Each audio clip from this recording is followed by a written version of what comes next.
ஏனோக்கின் வாழ்க்கை என்று நம்ம பார்ப்போம் அப்படின்னா, அவரை குறித்து வேதம் என்ன சொல்கிறதுனா, இவர் முன்னோர்களின் ஒருவராக இருக்கிறார். வேதாகமத்தில் இவரை பற்றி அநேக வசனங்கள் இல்லை, வசனங்கள் குறைகி தான் இருக்குது.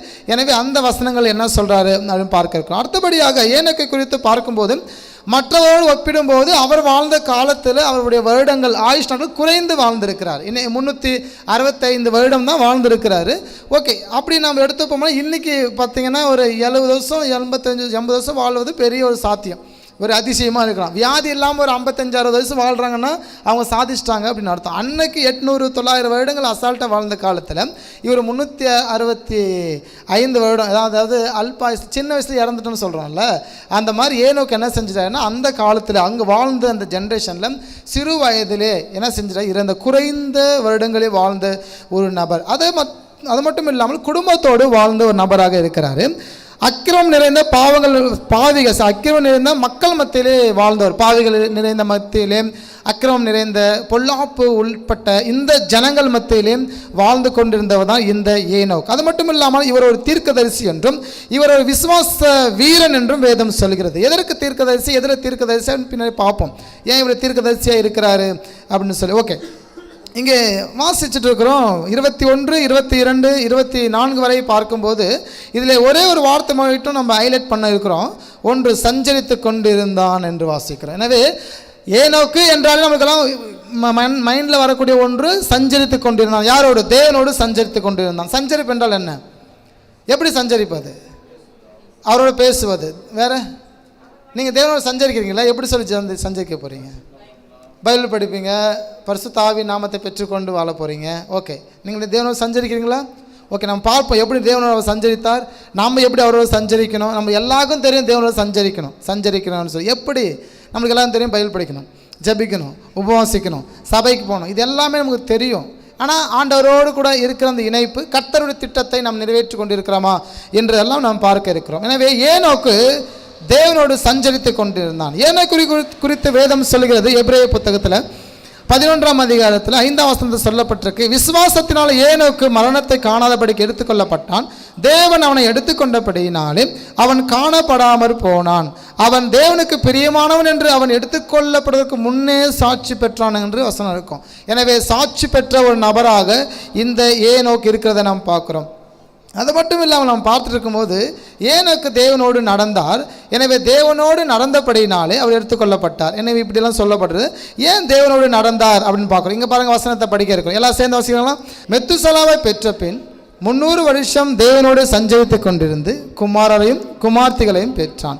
இங்கே கவனமாக பார்த்தீங்க அப்படின்னா மெத்துசலாவை பெற்ற பின் அவன் தேவனோடு சஞ்சரித்து கொண்டிருந்தான். அப்போது 65 வயதில் மெத்துசலாவை பெற்ற அந்த ஏனோக்கு 300 வருடம் தேவனோடு சஞ்சரிக்கிறார். ஏன் மெத்துசலாவை பெற்ற பின் தேவனோடு சஞ்சரிக்க வேண்டிய காரணம் என்ன?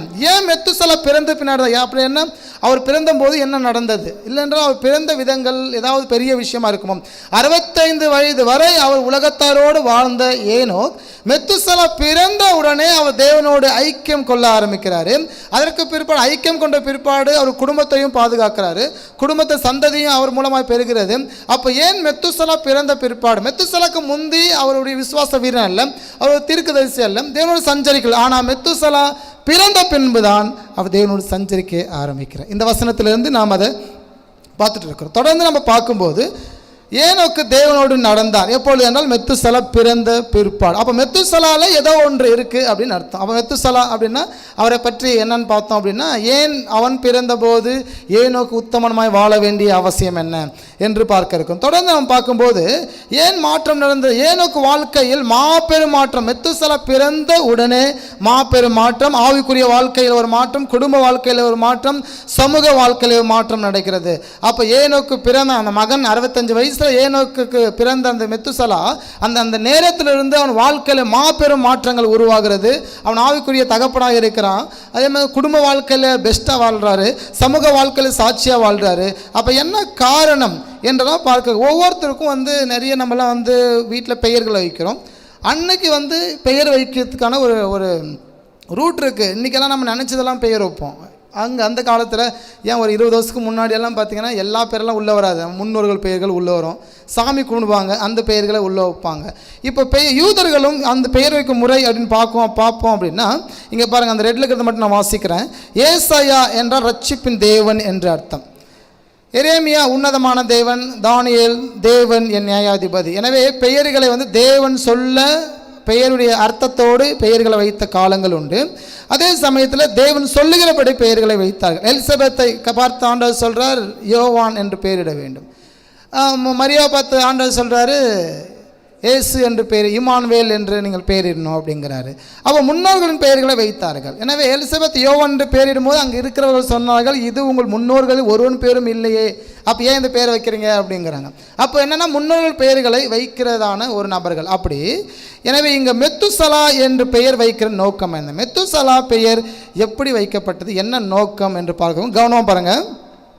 மெத்துசலா என்றால் மெத்து சாலா, மெத்து என்றால் மரணம் என்று அர்த்தம், சாலா என்றால் இது வரும் என்று அர்த்தம். அப்படி என்றால் மெத்துசலா என்றால் அவர் மரிக்கும் போது நியாயத்தீர்ப்பு வரும் என்றும், மெத்துசலா என்றால் அவர் மரிக்கும், அதாவது அவர் மரிக்கும் பொழுது இது அனுப்பப்படும் என்று அர்த்தம். அதாவது மெத்துசலா என்றால் மரணம் வரும் என்று அர்த்தம். நான் பேசுங்க புரியுதுங்களா?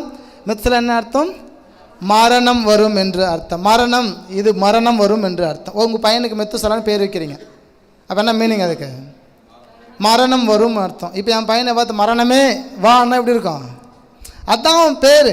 ஆண்டவர் சொல்கிறாரு மெத்துசலா என்றால் நியாயத்தீர்ப்பு, மரணம் என்று பெயரிட வேண்டும். அப்போ என்ன அர்த்தம் அப்படின்னா, எப்பொழுது மெத்துசலா இறக்கிறானோ சாகிறானோ அப்பொழுது உலகம் முழுவதுக்கும் மரணம் உண்டாகும் என்று அர்த்தம். உலகம் முழுவதுமாக எல்லா ஜனங்களும் இறந்து போவாங்கன்னு அர்த்தம். ஆண்டவர் ஏனோக்கு குழந்தை கொடுத்து சொல்கிறாரு, இவனுக்கு மரணம் வரும் என்று பெயரிடு, நியாயத்தீர்ப்பு என்று பெயரிடு, ஏன்னா இவன் மரிப்பானால் அன்றோடு இந்த உலகத்தின் எண்டிங் முடிய போகுது, எல்லாமே முடிய போகுது என்பதுதான் ஆண்டவர் ஏனோக்கு சொல்லுங்க. அப்பொழுதுதான் அவன் மனஸ்தாபப்பட்டு தேவனோடு சஞ்சரிக்க ஆரம்பித்தான். எனவே தொடர்ந்து இங்கே வாசிக்கும்போது வாசிங்க பார்ப்போம்.